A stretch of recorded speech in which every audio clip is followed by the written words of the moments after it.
Actually میرا department بالکل ہی different ہے بچوں کا ادب، تو ڈیفینیٹلی آج میں یہ پروو کرنے کی کوشش کروں گا کہ اہل قلم میں ہم لوگ بھی آتے ہیں، بے شک اس کو کوئی مانے یا نہ مانے، بیسک جو تربیت ہے وہ گھروں سے بچوں کی ہوتی ہے، تو پھر جو تربیت ہو جاتی ہے وہ بوڑھے ہوتے پھر دوبارہ ان کو مولڈ نہیں کیا جا سکتا۔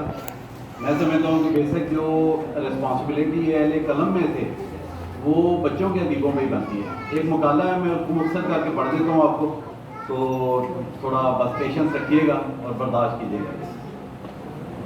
میرا موضوع اہل قلم کے کردار کے بارے میں ہے۔ میرے دور کے بچوں کے ادیب زیادہ تر فیروز کی طرف سے لکھتے تھے، میرا بھی تعلق بچوں کے ادب سے ہے، لہٰذا میں آج اس دور کو یاد کروں گا جو پاکستان کی تاریخ میں بچوں کے ادب کا سنہری دور تھا۔ تو فیروز سے ہی شروع کرتے ہیں۔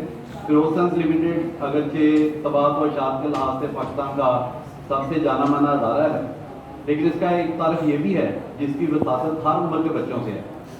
میں 70 کی دہائی میں بچہ تھا، آج میں عمر میں 58 سال کا ہوں، لیکن فیروز کا نام سنتے ہی ایک بار پھر میرے اندر کا بچہ جاگ پڑتا اور دل کرتا ہے کہ میں اپنے بچپن میں واپس لوٹ جاؤں اور میرے ہاتھوں میں بچوں کے ناولوں اور معلوماتی کتابوں کا وہی خزانہ ہو جنہیں پڑھنا اور بار بار پڑھنا اور پھر انہی کتابوں کے کرداروں میں کھو جانا زندگی کا مرغوب مشغلہ ہوا کرتا تھا۔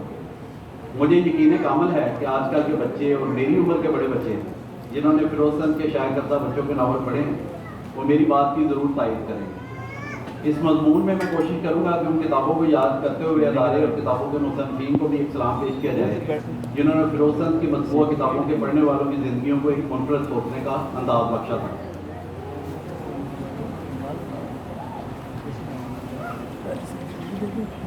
راز یوسفی صاحب ابتدا میں بہت خوبصورت ناول لکھے، وہ کیا راز تھا، سندربن کا خزانہ، ایسے خوبصورت ناول تھے، دو یتیم، سرکس کا ہاتھی، لیکن ان کا ایک ناول جس کے تذکرے کے بغیر یہ مضمون ادھورا رہے گا وہ ہے نیلا طوطا، جس میں ایک اسکول ٹیچر اپنے موروثی خزانے کو ایک خانہ بدوش لڑکے کے ذریعے ڈھونڈتا ہے اور اسی دوران اسے تعلیم کے خزانہ سے بھی مالا مال کر دیتا ہے۔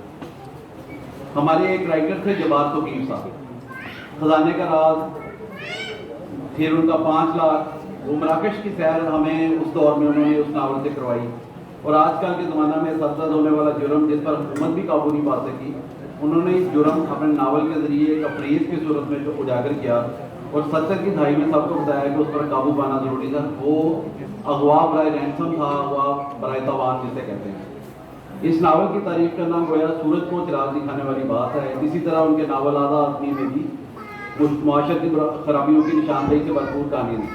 جبار توقیر ایسے رائٹر تھے جنہوں نے 7 کتابیں لکھی اور ان 7 کے 7 ناول، ابھی اتنی پروجیکشن نہیں تھی اس وقت، یہ میڈیا کا دور نہیں تھا، اس کے باوجود یونیسکو نے ان کے 7 کے 7 ناول جو ہیں ان کو وہ انعام دیا تھا، اور ان میں ایک آپ سبھی جانتے ہیں میرا نام منگو ہے، ایک ناول تھا جس کی پھر وہ ٹی وی پہ بھی اس کو قسط وار جو ہے نا وہ دکھایا ہے۔ فیروز کی ایک اور کاوش، اس کو نہ سراہا جائے تو زیادتی ہوگی، وہ ہے پاکٹ سائز میں مختلف بڑے لوگوں کی سوانح حیات، جس میں رسول پاک صلی اللہ علیہ وسلم کی حیات طیبہ سے لے کر چاند بی بی تک کی سب لوگوں کی زندگی کا احاطہ کیا گیا۔ اس کے علاوہ سائنسی معلومات پر مبنی کتب جن میں سائنس کی حیرت انگیز باتیں، محیطوں کی کہانیاں، ایجادوں کی کہانیاں شامل تھیں، نے ہماری معلومات میں حیرت انگیز اضافہ کیا تھا۔ بنگلہ دیش اب علیحدہ ملک صحیح، لیکن 1971 سے پہلے یہ پاکستان کا حصہ تھا۔ بنگلہ دیش کے پس منظر میں یادگار ناول لکھے گئے جن میں سب سے قابل ذکر شمائی کا مندر، 4 دوستوں کا حیرت انگیز سفر وغیرہ تھے۔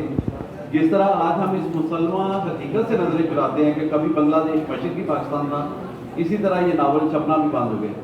کاسو صاحب یہ بڑا ضروری ہے، مطلب جو ہماری ہسٹری ہے اس کو ہم خود ہی اگر بچوں تک پہنچائیں گے تو ہم اچھے طریقے سے پہنچا لیں گے، تو وہ کہیں بھی یہ ذکر ہو تو ضرور کیجیے گا کہ بنگلہ دیش 1971 سے پہلے مشرقی پاکستان تھا، یہ ہمیں اپنے بچوں کو بتانے، اس سے نظریں چھپانے والی کوئی بات نہیں ہے۔ سعید لق صاحب جیسے سادہ کی کہانیاں، حافظ جی، گگو میاں وغیرہ آج بھی پڑھیں تو ہنس کر پیٹ میں بال پڑ جاتے ہیں۔ اب اس مضمون کے ذریعے سے مجھے بچوں سے پوچھنا ہے کہ ان دیکھی دنیا ناول جو آرتھر کونن ڈائل صاحب کے ناول کا ترجمہ تھا، نے مجھے اس بات سے روشناس کروایا کہ دنیا میں ڈائنوسار بھی تھے، اور یہ غالباً 1970 کا سال ہوگا جب میں 8-9 سال کا تھا۔ آج کے بچوں کو یہی معلومات 1995 میں شاید جوراسک پارک نامی پکچر دیکھ کر ملی ہیں۔ جاپان اور امریکہ جیسے ترقی یافتہ ممالک جنہوں نے انٹرنیٹ اور کمپیوٹر ایجاد کیے ہیں، آپ ان قوموں کو دیکھیں، اگر وہ بس اسٹاپ پر کھڑے ہیں تو کتاب پڑھ رہے ہیں، اور اگر بس میں سفر کر رہے ہیں تو ایک ہاتھ سے کتاب پڑھ رہے ہیں، دوسرے ہاتھ سے بس کے ڈنڈے کو تھاما ہوا ہے۔ تو کیا ان لوگوں کی رسائی انٹرنیٹ یا کمپیوٹر تک نہیں؟ بلا شبہ ہے، لیکن ان میں اور ہم میں فرق صرف یہی ہے کہ ہم لکیر کے فقیر کی طرح ایک ہی سمت میں چل پڑتے ہیں۔ انٹرنیٹ وغیرہ بہت اچھی ایجادات ہیں اور ہماری رسائی معلومات تک جلدی ہوتی ہے، لیکن کتاب کی اپنی افادیت ہے۔ جو قومیں کتاب کو تھام لیتی ہیں وہ کہاں کی کہاں پہنچ جاتی ہیں۔ اپنے پڑوس میں تعلیم کی ترقی کی بڑی مثالیں بنگلہ دیش اور سری لنکا ہیں، اور ہم نے کتاب ابھی تھامی بھی نہیں اور چھوڑ بھی دی۔ میں ایک ذاتی تجربہ آپ کے ساتھ بانٹنا چاہتا ہوں۔ مجھے چیچا وطنی میں ایک لائبریری کا علم ہوا، تو میں وہاں گیا اور لائبریری کے مالک سے ملا۔ مجھے وہاں سے بچوں کی بہت سی کتابیں ملی، مگر لائبریری کے مالک نے انہیں بیچنے سے انکار کر دیا۔ حالانکہ روٹی روزی کے لیے اب اس کا انحصار لائبریری پر نہیں بلکہ سامنے لگائی ہوئی ملک شیک کی ریڑھی پر تھا، اور کتابوں کو گرد اور دیمک چاٹ رہی۔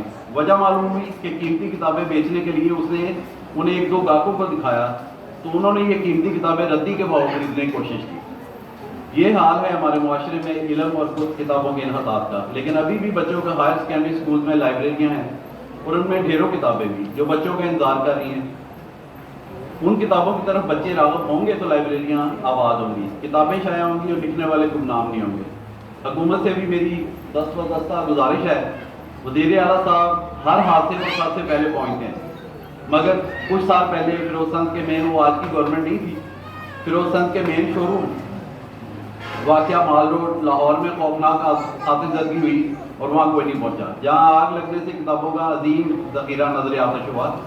وزیر اعظم تشریف لائے، لیکن فیروز سنگ جیسے ادارے کی جس نے قیام پاکستان کے بعد سے قوم کی ذہنی نوشو نما کرنے میں گراں قدر خدمات سر انجام دی کہ مناسب مالی امداد کرنا بھول گئے تھے۔ کاسرو صاحب موجود ہیں۔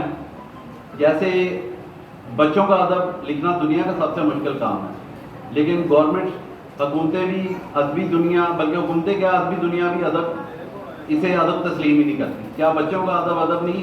کیا اس کے لکھنے والے قومی ہیرو نہیں؟ کیا ان کو قومی اعزازات سے نوازا نہیں جا سکتا؟ مقبول جہانگیر جیسے بڑے ادیب اس دنیا سے چلے جاتے ہیں اور حکومتی سطح پر علم نہیں ہوتا۔ میری آج بھی حکومت سے التجا ہے کہ سید لک جیسے بزرگ ادیب جو بوڑھے تھے اور بیمار تھے کو زندگی میں ہی کسی ایوارڈ سے نواز دیا جاتا۔ استدعا میری بزرگ ادیبہ زبیدہ سلطانہ صاحب کے لیے بھی تھی، اور عبدالغفار طابع صاحب زندہ ہیں، ان کے لیے بھی یہی استدعا ہے کہ ان کو مرنے سے پہلے کچھ جو ہے ان کو ایکنالج کر لیا جائے۔ آخر میں دعا ہے کہ میری